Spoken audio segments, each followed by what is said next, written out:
Então, meus irmãos, nós estudamos da semana passada meditamos uns versículos sobre o Salmo 19, e no Salmo 19 nós abordamos aqui no versículo 7 e 8, que a lei do Senhor é perfeita, refrigera a alma, o testemunho do Senhor é fiel e dá sabedoria aos simples, os preceitos do Senhor são retos e alegram o coração, o mandamento do Senhor é puro e alumia os olhos. Falamos um pouquinho da ceia, só para lembrar. A ceia é mandamento, testemunho, preceitos, estatutos, como nós lemos em Salmos. Então, nós podemos dizer que ele é um testemunho, fazer isso em memória de mim, não é? Como também a Páscoa, era para fazer em memória e que servisse de testemunho. É um mandamento, é uma ordem, ele é uma ordem. Tem uma palavra aqui que está no imperativo. Fazei isto em memória de mim, não é? Esse é o meu pão que é partido por vós, fazer isso em memória de mim, e do sangue do Novo Testamento, fazer isso em memória de mim. E também é o estatuto, né? O que é o estatuto? É um costume hebraico, né? É sobre as festividades. E, na verdade, também, a ceia é uma festividade, né? Então, vamos meditar um pouquinho sobre a ceia do Senhor. Mais algumas coisas, já foi falado, já foi ensinado, o pastor Ricardo Sieri ensinou muito bem, mas tem algumas coisas que eu gostaria sobre outro enfoque. Então vamos ler em 1 Coríntios 11, do versículo 7 até o 34, ele fala sobre a ceia do Senhor. Eu quero só, não vamos ler todo ele, mas só destacar alguns aspectos importantes, né? O porquê, né? Não discernir o corpo de Cristo, não discernir o corpo do Senhor. O que quer dizer isso? Como é que a gente bebe e toma a ceia inadvertidamente? Então diz assim no versículo 17, nisso, porém, que vou dizer-vos, isso Paulo falando ao pessoal de Corinto, né? Porquanto vos ajuntais não para melhor, senão para pior. Já começa assim. Então, a ceia ali não era para melhorar, era para piorar. Mas por quê? Porque, antes de tudo, ouço que quando vos ajuntais na igreja, há entre vós dissensões, há divisões. Em parte eu creio, e aí ele vai. E até importa que haja entre vós heresias, para que os que são sinceros se manifestem entre vós. Versículo 20, de sorte que quando vos ajuntais num lugar, não é para comer a ceia do Senhor. E aí ele fala, porque comendo cada um, toma antecipadamente a sua própria ceia. E assim um tem fome e o outro embriaga-se. Não tendes, porventura, casas para comer e para beber? Ou desprezais a igreja de Deus, envergonhais os que nada têm? Que vos direi? Louvar-vos-ei isso? Não, nisso não vos louvo, porque eu recebi do Senhor o que também vos ensinei, que o Senhor Jesus, na noite em que foi traído, aí ele vai. Mas vamos dar uma meditada nessa parte aqui, ó. Então, havia dissensão entre o corpo de Cristo, entre aquela igreja. Mas por quê? Porque eles se reuniam lá para comer e se embriagar. Então, era glutonaria e bebedice. E aqui ele fala, vocês envergonham os que nada têm. Então, alguns doutrinadores, como Hernandes Dias Lopes, também ele comenta sobre isso, que havia ricos, eles traziam as comidas para a igreja e comiam antecipadamente e bebiam.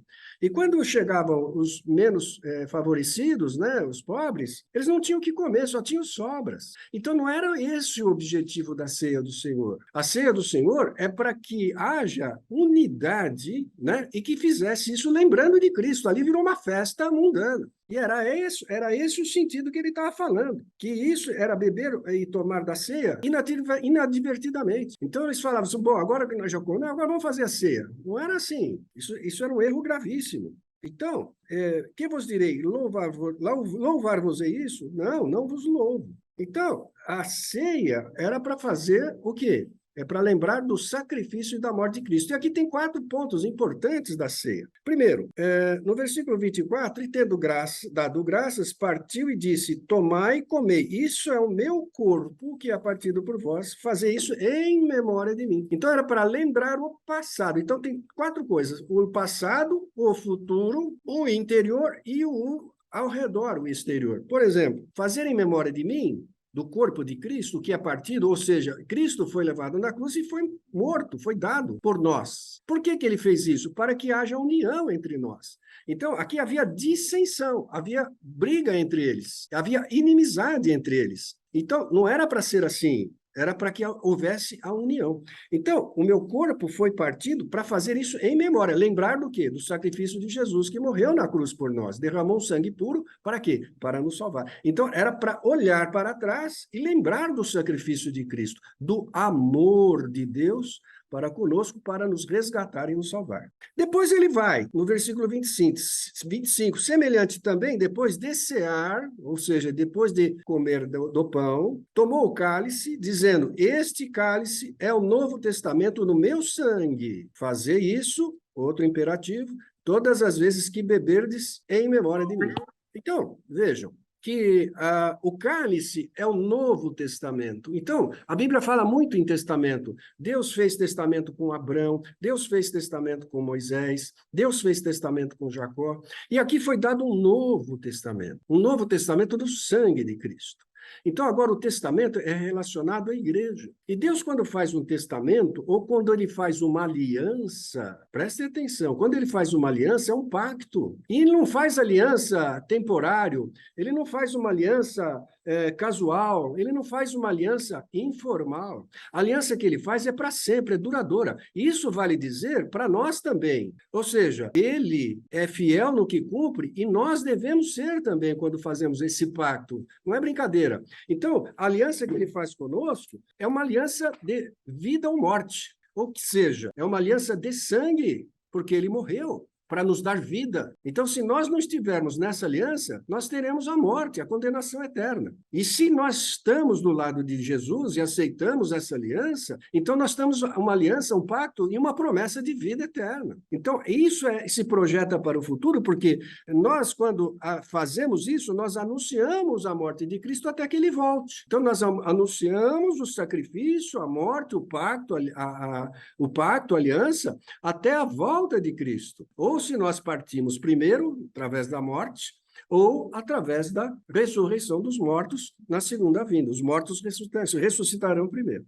Então, este é o pacto. Então, a aliança é séria. Então, muitas vezes, né, há pessoas que acham que eu vou à igreja quando eu quero, né, eu vou quando eu não tenho esse compromisso. Tem um compromisso. Não é um compromisso social, não é um compromisso moral, é um compromisso espiritual. É com Deus, é com Jesus. Esse é o nosso compromisso. Então, quando nós partimos para esse pacto, para essa aliança, nós temos esse compromisso com Deus. Então, é sério, não é uma brincadeira. Então, por isso que Jesus falou, aquele que lança a mão do arado e olha para trás não é digno de mim, é indigno. Então, se nós participamos da ceia indignamente, nós estamos pecando, estamos errando, não podemos fazer dessa forma.